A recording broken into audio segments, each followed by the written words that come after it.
Hello everyone. तर आजचे word problem बघा आपल्या आजच्या टाईपचे. आज सी पीवरील क्वेश्चन आहे हा, प्रॉफिट आणि लॉसवरील. ओके. अमित क्वेश्चन बघा. Amit purchase a book with a 10% discount. Okay. On the label price. Labelled price म्हणजेच mark price. How much did he pay if the label price was ₹600. Okay.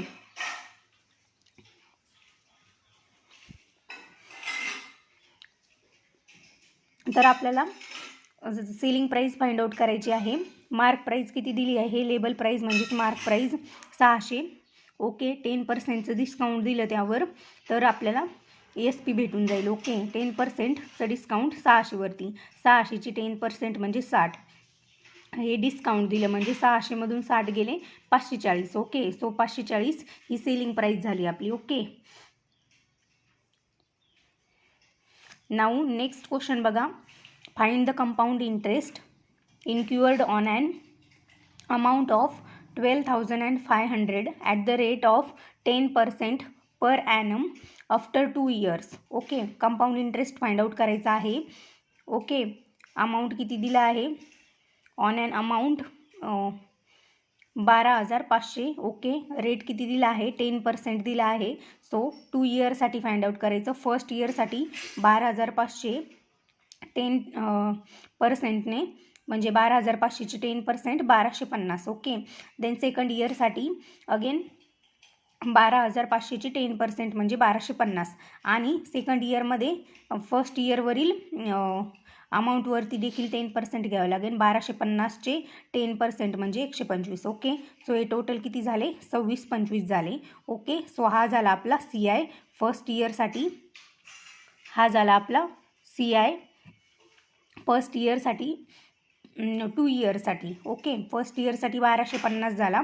Second इयरसाठी 1250 plus 125. Okay. आणि total हा 2 इयरसाठी 2625. Okay. 2625 हा झाला CI.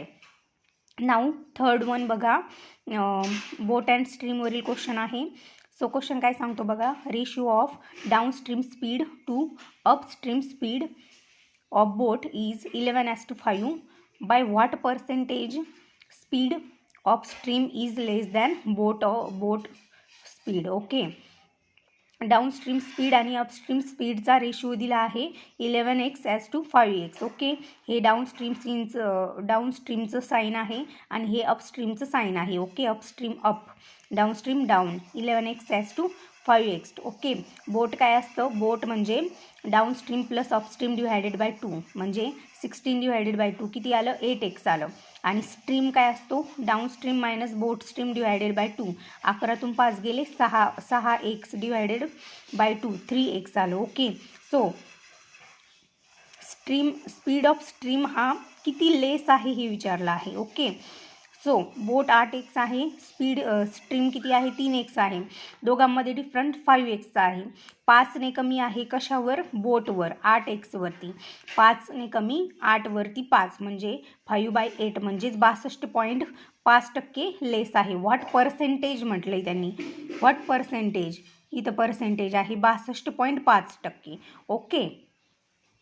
Speed of stream किती आहे? 62.5% लेस आहे बोट of स्ट्रीमपेक्षा. Okay. 8x होता बोट आणि स्ट्रीम होता 3x. दोघांचा डिफरन्स आला 5x. ओके. 5 पण कशावर? 8वर. 8वर 5ने कमी. ओके. सो 62.5% आला. ओके. नाऊ फोर्थ वन बघा. पर्सेंटेजवरील क्वेश्चन आहे.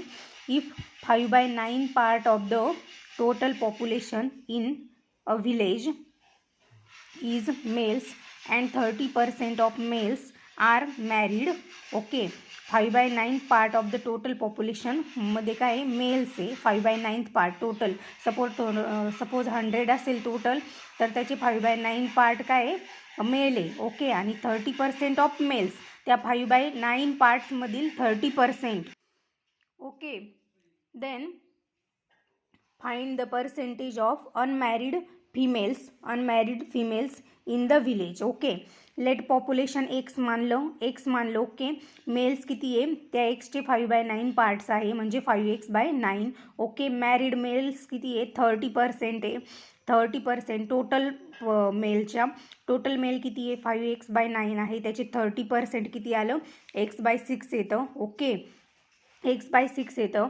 देन टोटल फिमेल्स किती आले एक्स काय होते टोटल पॉप्युलेशन होतं मेल काय होते 5x/9 होते. सो x - 5x/9 फिमेल होते ओके. x - 5x/9 किती झाले 4x/9 ओके 4x/9. मग अनमॅरिड फिमेल्स किती येईल हे काय होते मॅरिड मेल्स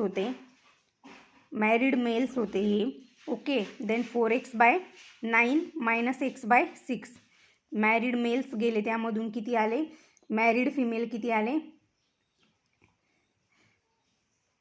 अनमॅरिड फिमेल्स किती आले 8x - 3x/18 म्हणजे 5x/18 आले ओके.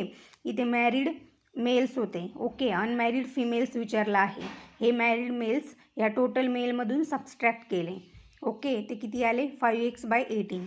सो हे आले unmarried females okay. Unmarried females आल्या. तर अनमॅरिड फिमेल्सचं आपल्याला काय फाइंड आउट करायचं आहे पर्सेंटेज फाइंड आउट करायचं आहे. So percentage of unmarried females 5x/18 × 100 total किती होते एक्सपैकी एवढे आले अनमॅरिड फिमेल्स. टोटल किती होतं पॉप्युलेशन एक्स होतं त्यापैकी अनमॅरिड फिमेल किती आहे 5x/18 आहे ओके. तर त्याचं पर्सेंटेज फाइंड आउट केलं. इथे बघा 5x/18 डिवायडेड बाय एक्स हा x कॅन्सल झाला 5/18 मल्टिप्लाइड बाय 100 क्रॉस मल्टिप्लिकेशन केलं 250/9 ओके. 250/9ला अगेन 9ने डिवाइड केलं तर फ्रॅक्शनमध्ये येतं हे ओके. 27 इनकम्प्लीट ऑफ 7/9% आलं ओके. 27 कंप्लीट ऑफ 7/9% आलं ओके. हे झालं अनमॅरिड फिमेल्सचं पर्सेंटेज ओके. थँक्यू. हे RRB clerk prelim level questions आहेत ओके. एकदम इझी क्वेश्चन्स आहेत ओके. सो तुम्ही बघू शकता. थँक्यू.